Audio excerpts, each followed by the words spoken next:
Il est 10h15 ce vendredi matin. Un bruit sourd, puis une épaisse fumée se dégage d'un des bâtiments du campus du Champ de Mars. Je suis tombé dans l'escalier, je me suis fait mal à la cheville, je saigne. Une explosion vient de se produire dans un laboratoire de la Haute École Condorcet. Ça fait combien de temps que ça a explosé dans la bibliothèque ? Là, il y a déjà, on va dire quelques minutes. Donc, c'est le temps fictif que les secours soient appelés. Pompiers, militaires, secouristes de la Croix-Rouge arrivent rapidement sur place. Toute ressemblance avec un événement pouvant exister est ici envisagée. Le plan catastrophe est déclenché.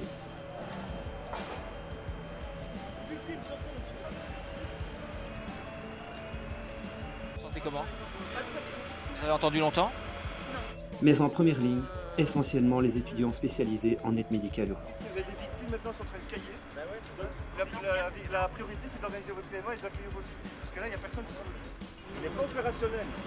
Tu as découvert un PMA, il n'est pas encore ouvert. Qu'est-ce que vous allez faire? Vous avez vu la distance, mais dis, qu'est-ce que tu en penses? Mais non, mais moi j'ai une fille au bâtiment. À la base, elle est en ambulance.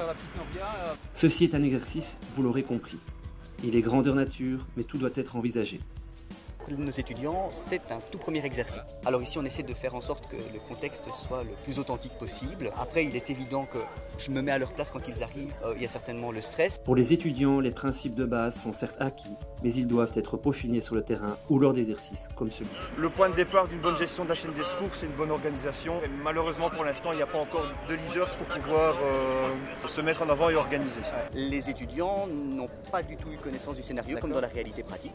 Et c'est la grande difficulté pour les candidats spécialistes que de transposer finalement ce qu'ils ont vu sur les bancs d'école, sur la réalité du terrain. La majorité d'entre eux ont très bien réussi leurs examens théoriques, mais de voir les blessés qui sont quand même pas mal réalistes, j'ai vu certains étudiants que je connais depuis un moment perdre un peu leurs moyens. Si moi j'étais d'IRMED, donc l'organisation c'est pas ce qu'on fait habituellement. Un peu désorganisé. Ensuite ça s'est quand même bien mis en route. Le profil de l'infirmier urgentiste ne fait que grandir en matière de compétences et de responsabilités. J'étais médecin du SMUR 2, donc c'est celui qui organise le poste médical avancé, donner les premiers soins, essayer de manager pour évacuer ensuite vers d'autres hôpitaux. On sera probablement amené au moins une fois dans notre carrière à ce genre de situation.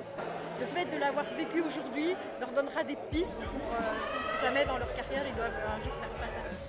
La médecine de catastrophe constitue une spécialité médicale dynamique et une discipline passionnante.